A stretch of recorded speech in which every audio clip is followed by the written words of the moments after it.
Thanks for joining us from the Ohio AgNet Voice You Know with the News You Trust studio, sponsored by Grain Equipment Company, where innovation meets execution. I'm Dale Menyo. Hope you're getting along all right with the cold temperatures and warm up some as we move through the day and into the weekend. Well, most average retail fertilizer prices were higher than last month during the second week of January, according to sellers surveyed by DTN. Prices for 7 of the 8 major fertilizers were higher, while the price of just one was lower. However, as has been the case in recent months, no fertilizer price moved a significant amount, which DTN designates as 5% or more. The 7 fertilizers that were slightly higher in price were DAP, potash, urea, 1034-0, anhydrous, UAN 28, and UAN 32. MAP fertilizer was the only one that was slightly less than a month ago. Now, nitrogen prices have been higher as we started the new year, according to StoneX Media Fertilizer Market Update by Josh Linville, StoneX Vice President of Fertilizer. There are several reasons, he says, why nitrogen has started the year higher. Chinese exports are still largely non-existent. The market continues to believe these exports will not resume short term. They normally export between 5 and 5.5 million tons per year, and this year could be less than 300,000 tons, 5 million tons short of normal. Another reason for higher nitrogen prices would be Iranian nitrogen production, which is offline currently. This represents another 10% of the global exports, which are missing while they're offline. And European nitrogen manufacturers are still only about 75% of normal, and this situation could get worse.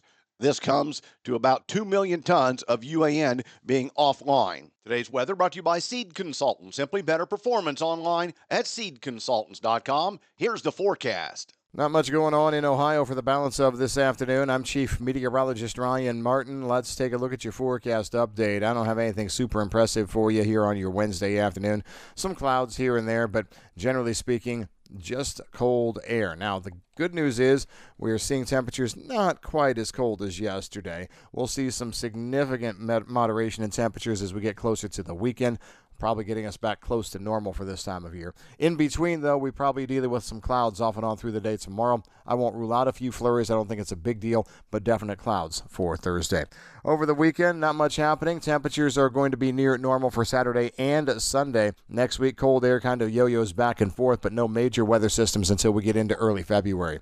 I'm Ryan Martin. And thanks, Ryan. The National Corn Growers Association published its 2025 Corn Competitiveness Report. According to the report, the U.S. can turbocharge American competitiveness by focusing on 6 key targets: increasing global market access for U.S. corn, expanding the use of U.S. corn in ethanol, strengthening farm risk management, preserving the American farm family legacy and farmland access, protecting access to agriculture innovations, and strengthening use of U.S. corn in American products. Back with more after this.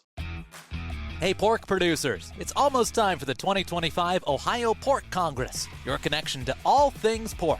It's back in Lima, Ohio on February 4th and 5th. With the latest on swine health, facility management, economics, and product innovation, all within the largest pork industry trade show in the region. So make plans now to join us at Veterans Memorial Convention Center by going to ohioporkcongress.org for more information and early registration discounts on tickets. We'll see you in Lima.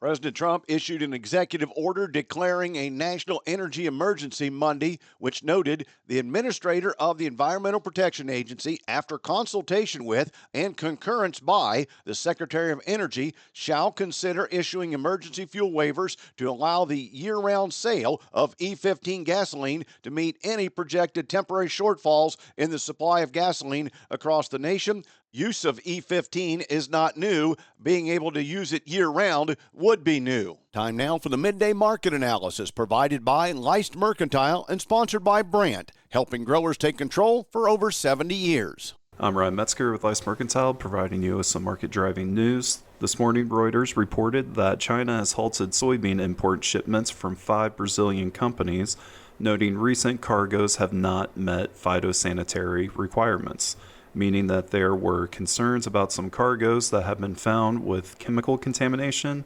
pests, and/or insects, sources said.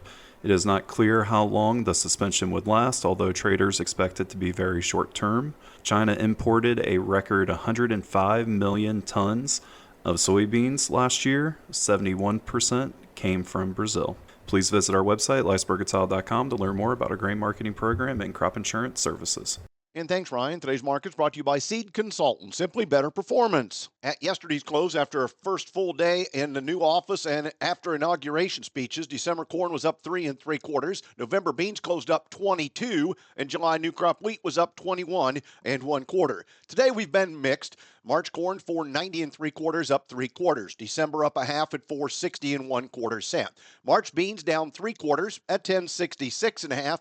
November new crop is up 4 at 10.53 3/4. July wheat up 3/4 at 5.82 1/2. September up 1/4 cent at 5.95 1/2. February cattle up $1.20. February lean hogs up 22. March feeder cattle up 2.40. This is the Ohio AgNet.